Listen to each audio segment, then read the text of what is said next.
guys, I feel like I'm like in an interesting position. Like I'm just like, hey guys, welcome back to another video.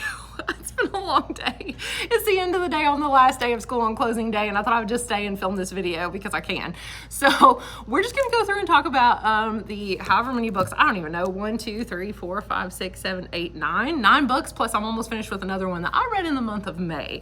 I read 3,198 pages, plus I DNF'd one book, plus I read some of another book. So I've read a lot of pages, probably like 3,500 pages or something in the month of May. And it's my busiest month of the year to get grades in and all that. So that's actually pretty good for me.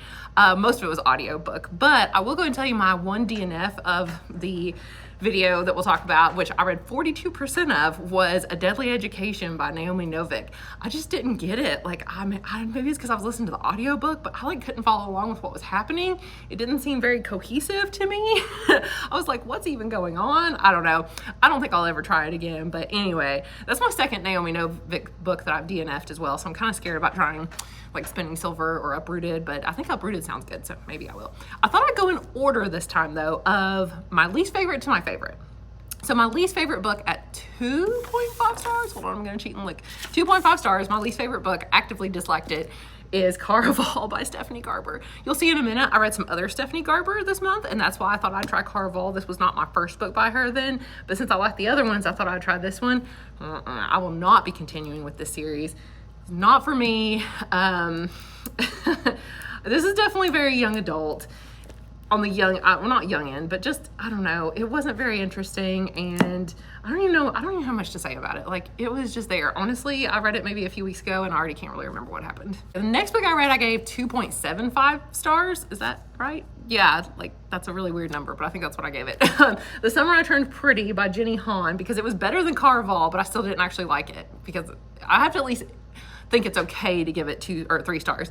I didn't even think this one was okay. It was worse than okay. So it was like a D, I guess. It's the first of a trilogy. So was Caraval. I will not be continuing with this one. The audiobook was so short. Like, this is a really short book. It's not very many hours long. It's also a series on Amazon Prime Video. I will not be watching that. The only reason I read it was because, and yes, it's a young adult romance, which why would I even like that? Why would I even read that? I'm clearly not the intended audience for this. But it's about a girl who, it's her summer that she turns pretty. So it's actually kind of on the young end of young adult, I would say. I think, like freshmen would enjoy it.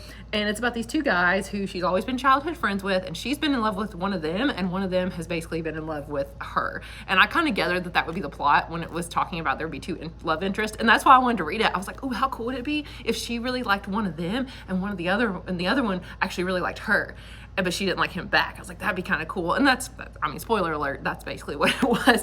And it was fine. I wanted something summery because we're going into summer, so I read it. The next book I read, I gave 3 stars. I was hoping it would be a little bit better. It was my first middle grade book I've read this entire year in the month of May here. And that is Arusha and the End of Time by Roshani Chokshi. So I just read The Last Tale of the Flower Bride by her last month.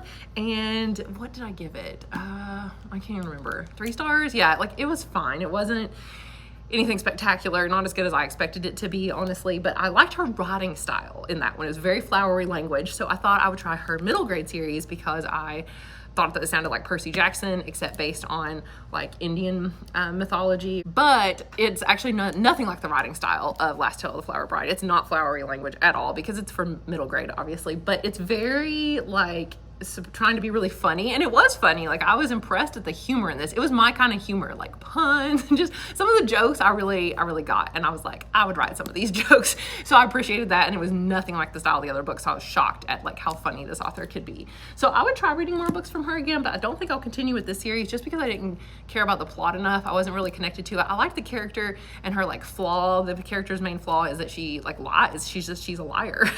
And I kind of liked that because it was something different. I don't feel like she really kind of got over that. I mean, she kind of did, but like, I don't know. I feel like she needed a little bit more character growth in the book. So it was fine. Next is kind of going to be a spoiler for another book, because remember, I'm doing these in order of, so the next book I liked better. we're getting better here. I gave this one 3 stars as well, but I think I liked it a little bit better than the last one, or maybe I gave it 3.5. No, I gave this one 3 also. It's The Ballad of Never After by Stephanie Garber. This is the second book in the Once Upon a Broken Heart series. You're gonna see the first one in just a minute. It was obviously better. This one was fine. I was disappointed because the first one was really good, like surprisingly good. And this one just didn't have as much going for it, honestly. I am gonna continue it's gonna be a trilogy. The third one I think comes out later this fall. I'm gonna read it, but I'm not like as excited about it because this one, it just wasn't as good. Like the ending was pretty explosive, I guess would be the word, like crazy stuff was happening. So that was kind of cool, but I mean, it was just sort of fine. Oh, and I forgot to tell you, it's like a young adult, like fantasy romance. Then I read The Writing Retreat, or not then, this is not in order of reading it. That's what I usually do. The next best book I read, now we're in 3.5 stars. We got three different 3.5 star reads. And this is one of them, 3.5 stars, The Writing Retreat by Julia Bartz. And this is an adult mystery thriller. I like that there was a supernatural aspect to it. Like these writers go off to this writing retreat with this really reclusive author. It was reminiscent even of, oh, what's that book called? I think it even mentions it on the back. Night Film. Yeah, Night Film by Marisha Pessl, which I liked. And The Secret History by Donna Tartt, which I liked. I gave both those 4 stars. So it says it's like the two together. But this one I didn't think was quite as good as either one of those books. But it kind of did give me those vibes, especially of Night Film. And at the retreat, of course, something happens and there's like a mystery and you think that there's something supernatural going on. And I'm not going to tell you if there is or isn't, but let's just say the supernatural element, at least the beginning, was kind of why I continued reading it.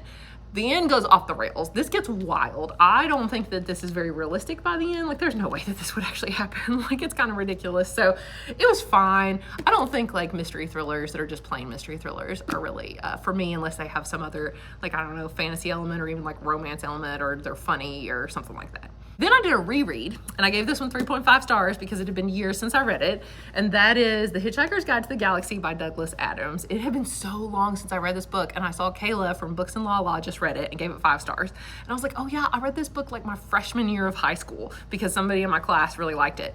And it smells like it's from freshman year of high school.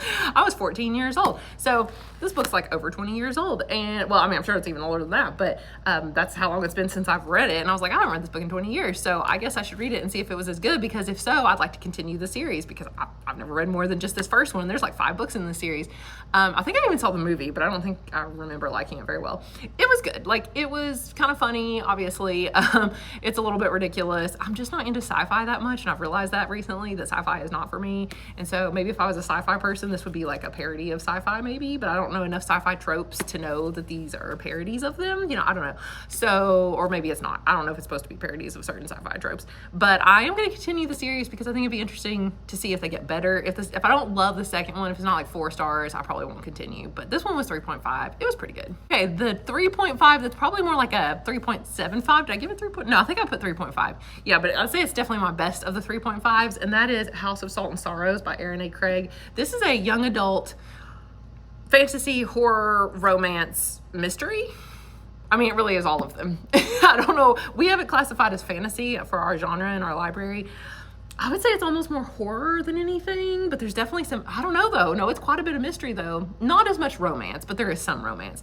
It was way better than I expected. I think that's why I was so shocked and willing to give it 3.5 stars, is because I expected to DNF this book.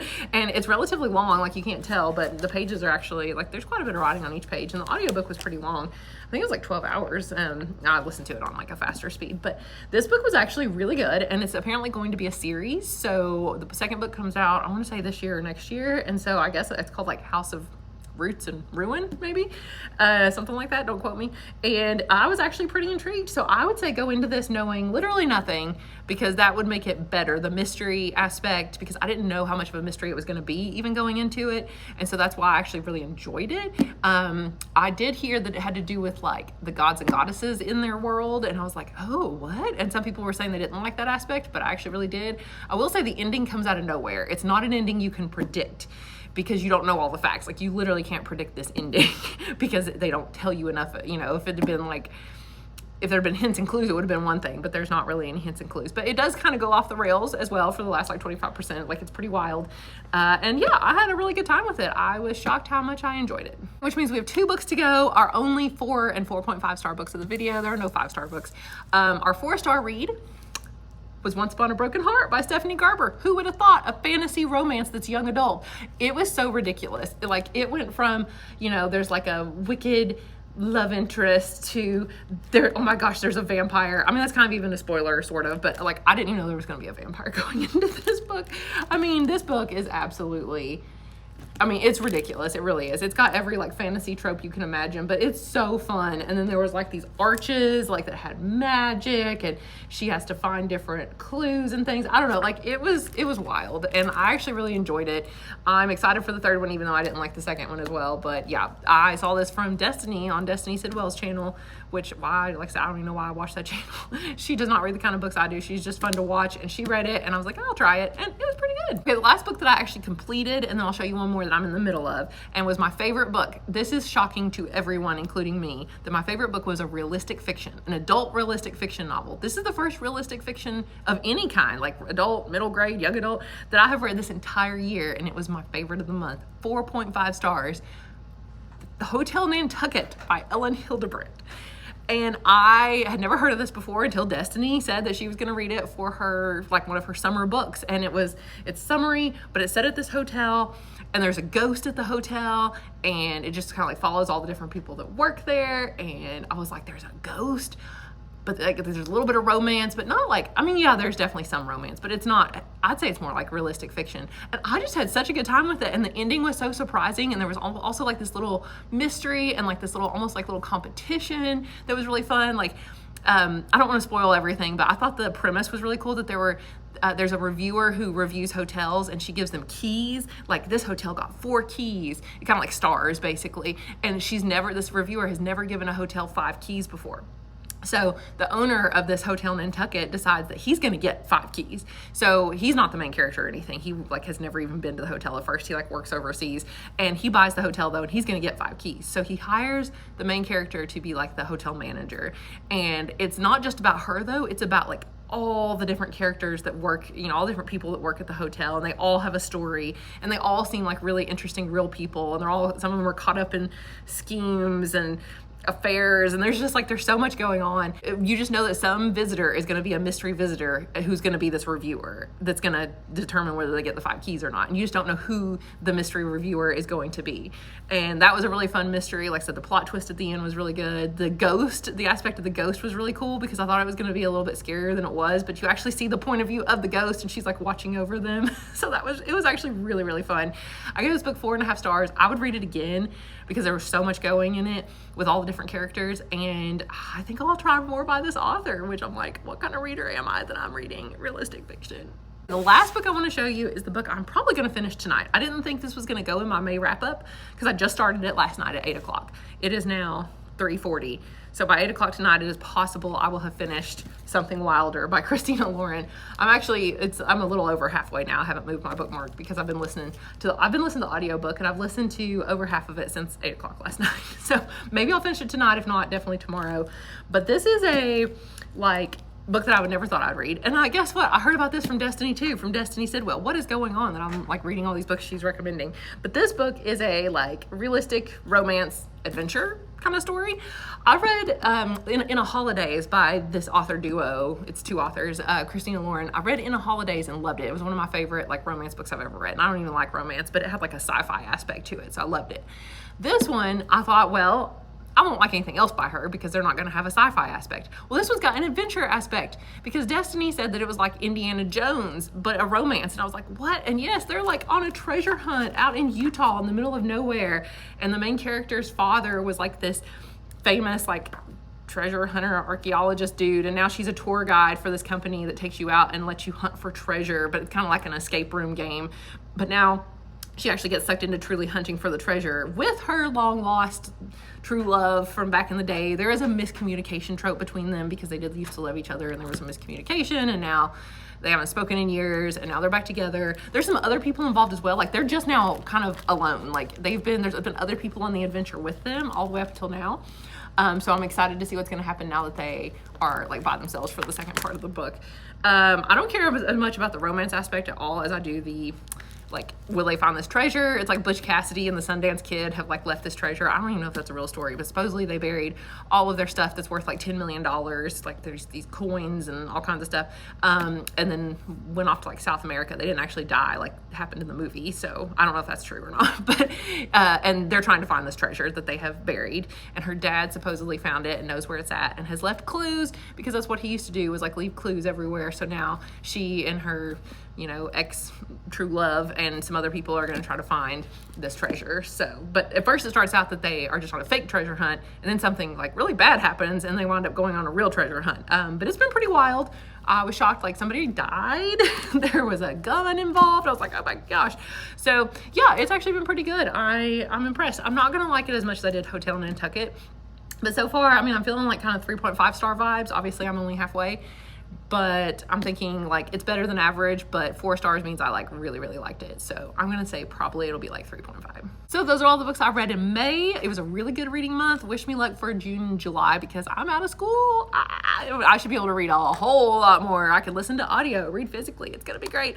So anyway, let me know down below if you guys have read any of these books, what you thought about them, if you agree with my thoughts, if you have read them, and I will talk to you guys again soon. Bye.